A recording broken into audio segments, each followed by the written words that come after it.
What is up, everyone? I'm Jeff Lund. This is the Mediocre Alaskan Podcast. Talking with Kayla Roys from Juneau, Alaska. She grew up in Juneau and now works for Trout Unlimited. We're going to talk about the Roadless Rule. And first of all, thanks for taking some time out of your afternoon, Kayla, for being on here. Yeah, thanks for having me, Jeff. Being that we're Alaskans, we hear a lot of stuff about Alaska from people who don't necessarily live here. And so I kind of wanted to have you on. I'm glad that you reached out because there are some things that other people might not know about the complexity of the issue here. It's not quite as simple as opening up and just logging. So I wanted to get kind of the Alaska perspective. But as far as like general things about the Roadless Rule, what is it? Where did it come into play, and how much does it affect Alaska? And then we'll go from there. Yeah, so the Roadless Rule is sort of an interesting rule. It's a national rule that was passed in 2001.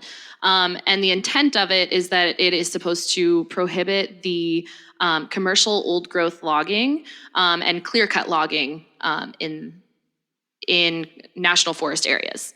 And so it is a national rule. So it just helps protect sort of like recreation, fishing, wildlife, all of those sort of like key areas that we all use, right in our backyard. Mm-hmm. And it's, I looked up here, it's 58.5 million total acres, over 39 states. And how much of, because the big thing that you're seeing like backcountry hunters and anglers and other organizations coming out, it's about Tongass specifically. And how much of Tongass, what's the area in Tongass that would be affected by it, or is it the entire thing? So it's actually, it's the state of Alaska. And so the Tongass itself is 16.8 million acres. Of that, I think it's about 9 million acres is what's at risk that aren't covered by other protections. And then the Chugach right now is also being brought up into this. And I don't know as much about the Chugach area because shamelessly, I'm a Southeast Alaskan through and through. And yeah. I just like live, breathe, and recreate the Tongass. Well, that's the interesting thing too. Alaska is so massive that there are areas of it. Like I think I'm almost positive that Tongass itself, Tongass National Forest, is the size of like West Virginia. I think it is. Yeah, 16.8 million acres. It's huge. It's crazy. And the Southeast Alaska is 1,700 islands. So it's just a massively inconvenient place to get around, and so it's hard for us to get out. I only went up to Anchorage maybe once or twice to visit relatives when I was growing up. So it's, if you're Southeast, that's where you live, that's where you travel, that's what you do, and you recreate. It's kind of expensive to get up there. So yeah, I don't know much about interior either. And then I would assume like the middle portion of the state, the trees are so much smaller, they're not even really worth logging. You're looking for these big old huge cedars and spruce and whatnot in the Southeast. So I would understand why that would be the target. So what is the impact of clear cutting, other than it looks ugly from you're not a biologist, but you understand the impact of that on tributaries and fish and whatnot. So how does it impact rivers, creeks, tributaries when you have large scale logging? Yeah, so I've seen a bunch of clear cuts, and yeah, they're kind of an eyesore. If cleaned up properly, they're not as bad, but that's not always the case. So one impact that you see with commercial logging and like clear cut logging, it's one of the most damaging types of logging because of just the blowdown and the fall down. It creates it pushes sediment into creeks, it blocks salmon migration in the streams with increased sediment and just more blowdowns. And so essentially you have this beautiful untouched creek where these salmon have been going and spawning for years. And then we come through and, we drive our vehicles straight through it. We cut it all down. And what do we leave behind? Trees, sediment, and just a bunch of fall down that the salmon no longer can get around. Not to mention other wildlife, right? So that's like deer, bear, birds as well. Mm-hmm. I've heard stuff, when you hear stuff and you don't know where you heard it or how you heard it, but I think I heard it a long time ago, is that the closer you get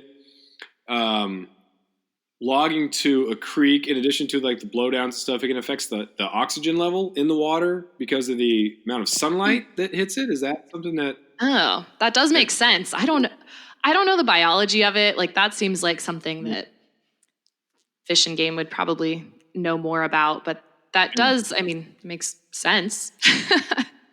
I think I heard that when I was like really young. So this was like when I was in high school or something, and we were driving around by a clear cut that was pretty close to some roads outside of.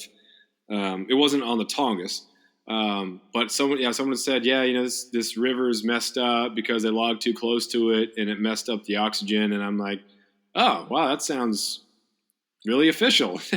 I'm gonna remember that for 25 years later when I'm doing a podcast about it. But now is your time to shine.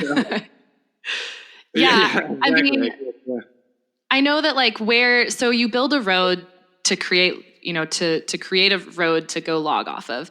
So that road then has like culverts and bridges, and a lot of those end up deteriorating because the state doesn't have enough money, or, the federal government doesn't have enough money for the upkeep on that. So there's actually like a massive backlog right now. I think I want to say it's like close to $600 million that we've spent, that American taxpayers have spent in the last 20 years trying to repair these roads that are already existing. And so, for me, I'm like, well, if the fish can't pass through that culvert or that bridge, it's really going to create problems for us because, I mean, that's how I live. I eat salmon all year round. So super important to maintain. The reason why it becomes super complex because we inevitably in Southeast Alaska know people who rely on resource extraction for their livelihood. I grew up with some of my buddies' parents were loggers. Mm-hmm. And so when you know the families of people who that is their existence, it makes it more complicated. You can still be against the roads, but just knowing that, oh man, this is really complex because commercial fishermen have definitely, you're just pitted in the middle. Like, should I go with the commercial fishermen who need the salmon, and it's extremely important for the spawning, but also, man, there's this family that needs to log. They can't just, drive down the street to the next city and get a new job. It's difficult. It's a hard decision. Are there ways that that there can be a happy medium? Is there like a where we can accommodate both, or is it? I mean, theoretically there are. In the past, I think Colorado and Idaho both appealed the Forest Service for a custom roadless rule, and they sort of found a great middle ground path that, hey, we'll give you this if we can continue to have, secure boundaries and sort of like protections on our watersheds for their wildlife and their fish. Here in Alaska right now, what we're facing is that the proposed roadless rule, the preferred alternative is a 100% overturn. And so there is a way to do it, but right now that's not what we're facing. And so that's kind of the unfortunate part about it is, as of today, I don't know. There had been certain exemptions because this was a President Clinton thing that was put into, and I think it started when President Bush was in office, but it was started with Clinton. Have there been certain exemptions so there could certain develops, like what is exempt already? From the roadless. So under the current roadless rule, you actually can do a lot of things. Outdoor recreation is like the huge one. That's what I partake in the most. So that covers anything from like hunting, fishing, camping, hiking, biking, berry picking, wild mushroom foraging. It also allows currently like forest restoration projects. And so anything to like improve the species habitat, restore ecosystems, prevent wildfires, things like that, which, that's not usually a huge issue in Southeast Alaska as it's a rainforest, And then you can also do like oil, gas, and mineral exploration. And so any like mineral development is allowed with existing rights. And that's totally unaffected by the roadless rule. And then any community development projects. So like community infrastructures, energy projects, highway projects, those are all allowed under the current roadless rule. The state of Alaska, I believe they've been asked like 58 times, like, hey, we want to build this road to, do this project. And they've approved all of them that have gone through. And so realistically, like what the roadless rule prevents against is commercial logging and roads with the intent of commercial logging off of those roads. So it does prevent, it prevents something, but in that it also is protecting a lot of those, recreation areas that is sort of our safeguard for the future. Yeah. Yeah. I remember there's been a dip in logging, but there's always some logging that's been going on Prince of Wales. I know a lot of that's is happening on private land, some of it's been on native land. Mm-hmm. So it's not as though when logging, I know the city of Thorn Bay, there was a big log camp there that once that went out, the city essentially had to reinvent itself. And so it went from a small logging town to now it's a really cool town. Same thing with Coffin Cove. They used to be small logging towns. Now had to reinvent themselves, and now it's different resources. It's a lot of fishing, a lot of charter fishing, a lot of that sort of stuff. And they're cool towns. Like people, look at Coffin Cove. It used to be quiet, and now it's almost bustling. It's kind of like the hip place to own property on Prince of Wales, which is pretty cool. That in the absence of logging, they've been able to revisit that.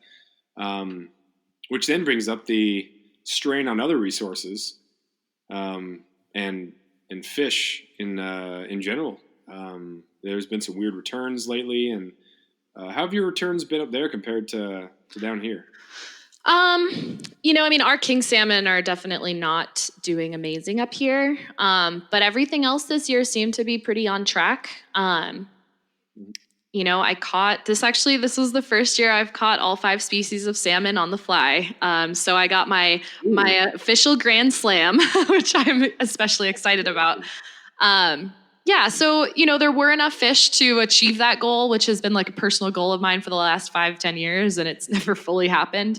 But the king runs are definitely depleting, and, I'm obviously not a scientist and I can't say what's going out in those oceans, but I mean, from my perspective, it's like all I can do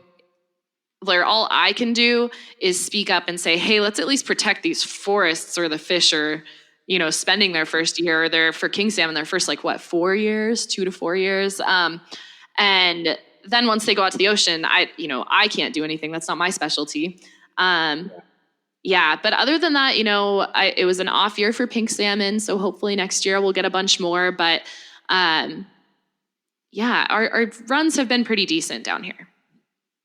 Yeah, we've had some issues with. We had okay snowpack. So 2 years ago we had a terrible snowpack, but it rained and it was cold all summer. It was just miserable. I think we had 2 or 3 days in the 70s. It was just awful. And then last summer, not a great snowpack, and then it was a beautiful summer, nice, warm, and sunny. Which isn't exactly great for rivers or for fish in the rivers. We had a lot of die off because they that first group of fish that would go up there, and then the water would drop, and then they'd essentially cook. And some of that happened this last year too. Yeah, that definitely happened around here too. It was a hard year for creek fishing, that's for sure. Just because of low snowpack and then a super warm summer. Yeah, it was interesting when Prop 1 failed. Was that 2 years ago now? Last year? I think 2 years maybe. Whenever that was, there was the protecting tributaries, which was great, and the other side of the argument that it seemed like just stand for salmon was such a no-brainer, but then people were talking about this increased regulation is not going to guarantee that anything is going to change. It's not going to bring back fish.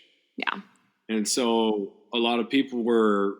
And I got it. I was like, oh man, we don't know exactly what this is going to do and how it might impact the economy, as far as hunting and development and whatnot. We're not really sure what it's going to do, and it certainly isn't going to address fish because we don't know what's happening. And you made the comment about once the fish go out in the ocean, we don't know what's happening to them.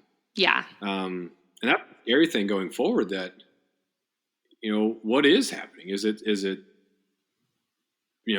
the trawlers? Is it fisher? Like what? It's crazy. I know. Yeah. Is it other critters in the ocean that are eating them? I mean, we are just one predator of the salmon, but there's got to be thousands more out there. So it's really hard to tell what's going on. Yeah.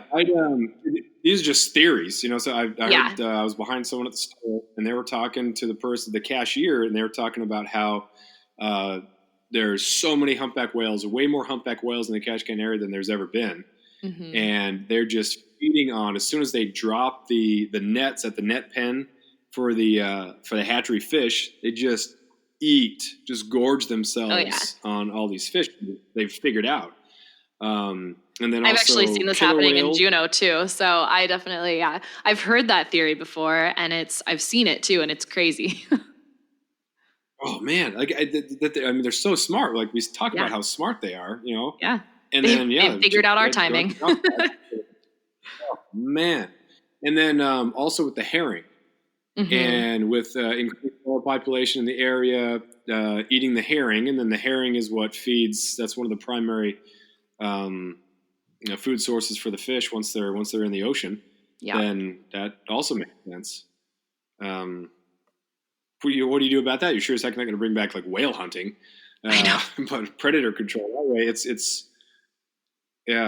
got to be like a little bit of everything. You can't point can't be the commercial fisherman. It can't just be this. It's got to be a little bit of everything. And after years of fine print contracts and getting ripped off by big wireless providers, if we've learned anything, it's that there's always a catch. So when I first heard that Mint Mobile offers premium wireless starting at just $15 a month, I thought, what's the catch? But after talking to them and using their service, it all made sense. There isn't one. Mint Mobile's secret sauce is that they're the first company to sell wireless service online only. They cut out the cost of retail stores and pass those sweet savings directly to you. For anyone who hates their phone bill, Mint Mobile offers premium wireless for just $15 a month. I was hesitant about having to get a new phone and a new phone number, but with Mint, you can use your own phone with any Mint Mobile plan and keep your same phone and your same phone number along with all of your existing contacts. Mint Mobile gives you the best rate whether you're buying for one or for a family, and at Mint, families start at 2 lines. All plans come with unlimited talk and text plus high-speed data delivered on the nation's largest 5G network. Switch to Mint Mobile and get premium wireless service starting at just $15 a month. To get your new wireless plan for just $15 a month and to get the plans shipped to your door for free, go to mintmobile.com/waypoint. That is mintmobile.com/waypoint. Cut your wireless bill to $15 a month at mintmobile.com/waypoint. Man, who knows? Yeah, it's really, I mean, I don't know what's going on out in the ocean, and I just, at this point in my life, I grew up in Southeast Alaska, and I've, done every form of fishing I can, and I'm like newly getting into hunting more. And I just, I realized a few years ago that like, if I don't start speaking up about these things and like start educating my peers and educating myself on like what's going on out there, like if I ever have kids, like they might not be able to experience what I'm experiencing out here. And that's a scary thought. And, that's like worst case scenario, but for me, anything I can do and anything I can like help educate people on and whatnot is like totally in my wheelhouse. And I want people to care as much as I do. Yeah. Well, there's a big difference too, because there's a lot of passionate people, but their voices are being heard because it's being lost. They're talking with their own circle of people. Yeah. Or they're posting stuff on Facebook and whatnot. And that's not, the people who are making the decisions aren't the ones that are hearing that opinion, that point of view. Exactly. Especially if we're talking about federal regulations.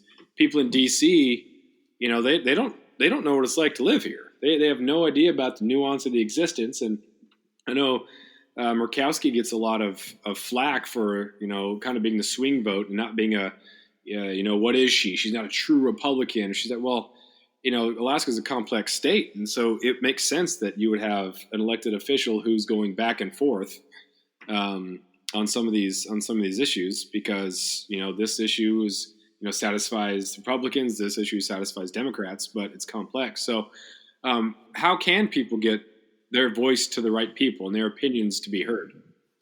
The big thing is just to not be afraid to speak up. And right now, currently, we're within a 60-day comment period with the U.S. Forest Service. And so they have an open comment period, and they want to hear what you think about the Roadless Rule.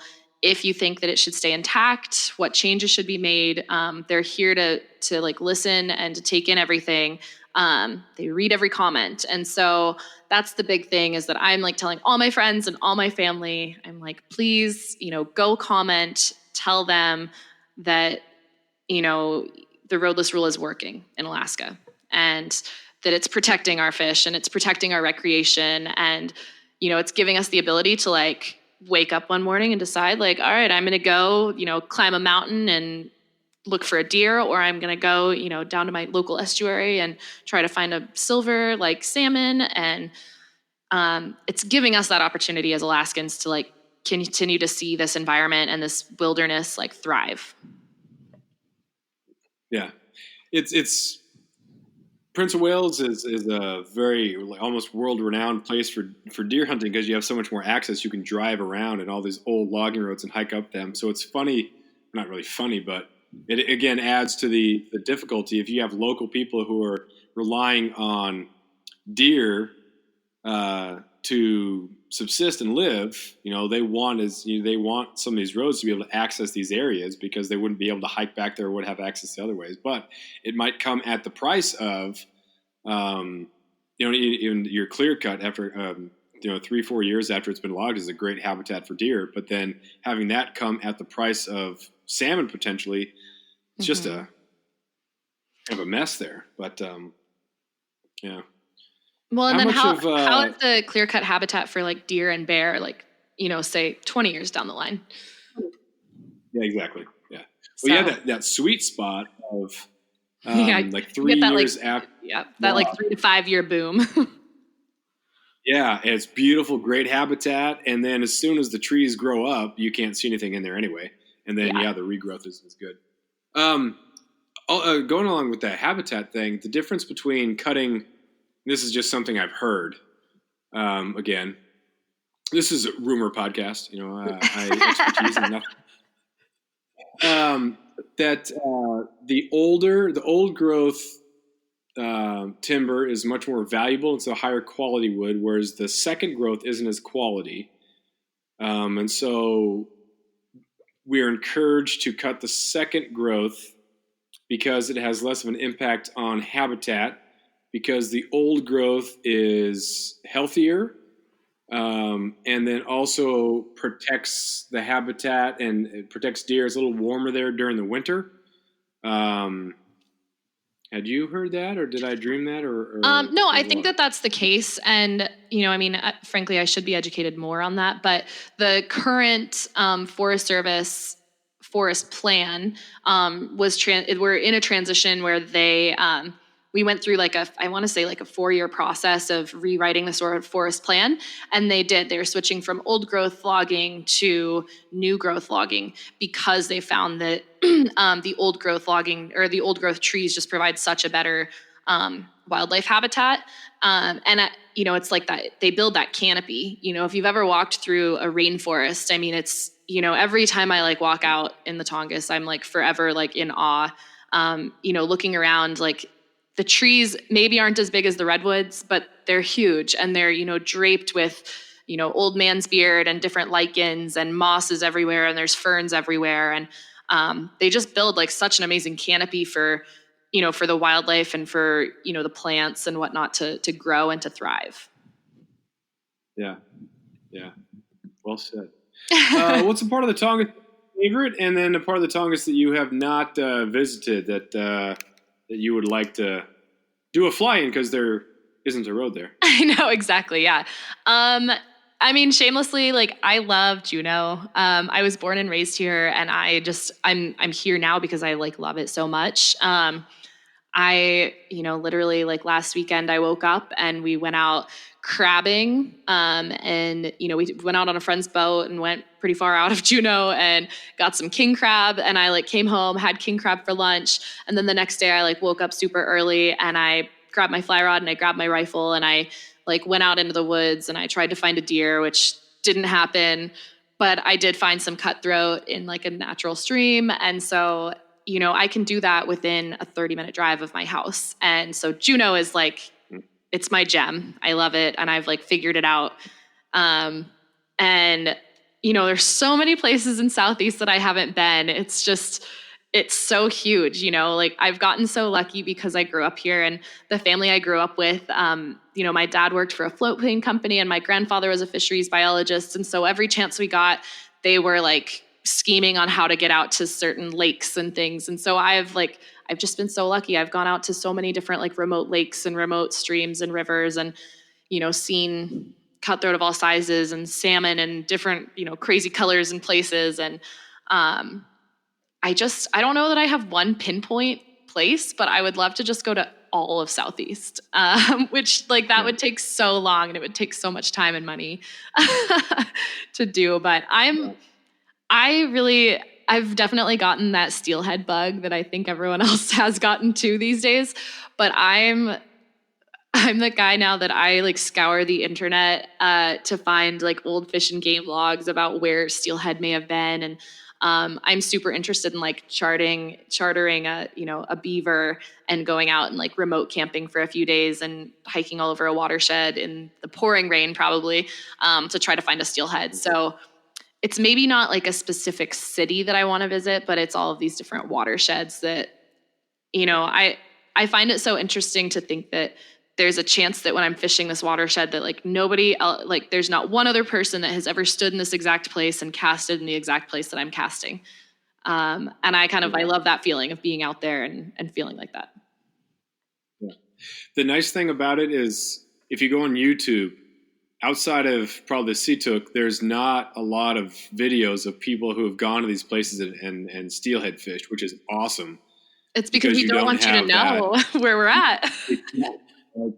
Everybody, when I first moved up here, and I kind of mentioned steelhead, and like, oh yeah, there's some steelhead around. I'm like, well, where is it around? So I went to the one river that's on the road system, and there's some steelhead in there. But it took a while for people to be like, oh yeah, I was here. And there's a buddy of mine still, he's just so used to. I'm like, dude, it's me, man. You can tell me like, oh, okay, yeah, fish are into this. But it's great that it's kept like that because population is what ruins, or word of mouth. So you can go to these places and you can know intellectually that someone has been here. But if you look the right direction and you don't see like the trail or whatever, like it looks exactly as it probably did a long time ago, and that's awesome.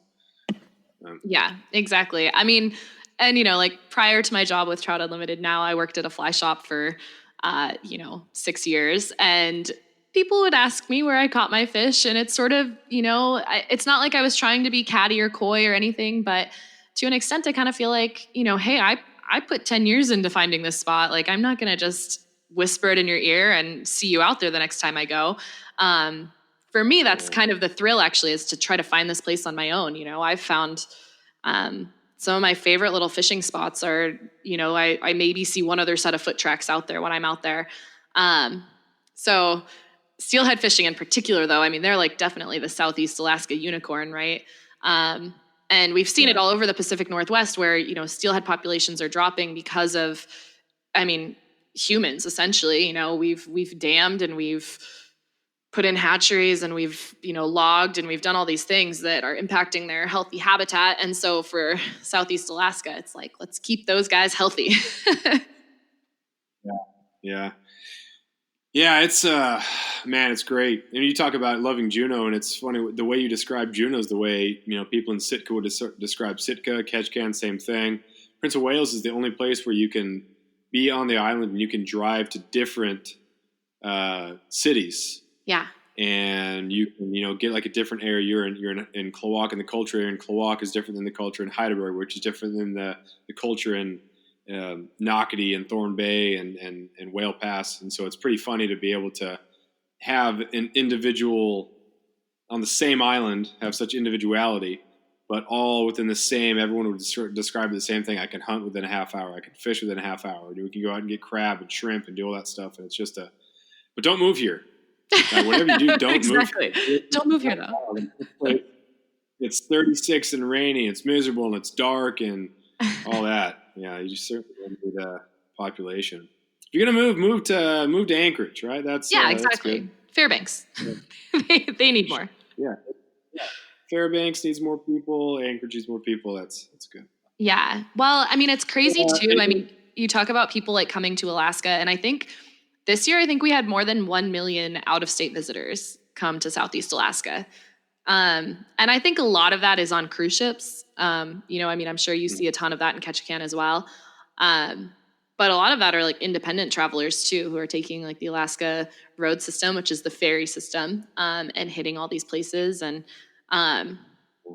it's just so interesting. So many people come, and here in Juneau, even we get an influx of seasonal workers and whatnot. And I think a few of them stick around because they fall in love. Yeah. There's the charter fleets, and then the self-guided. Those operations have exploded, and there are a couple times in August up here. I live pretty close to a boat dock, and there's just people everywhere.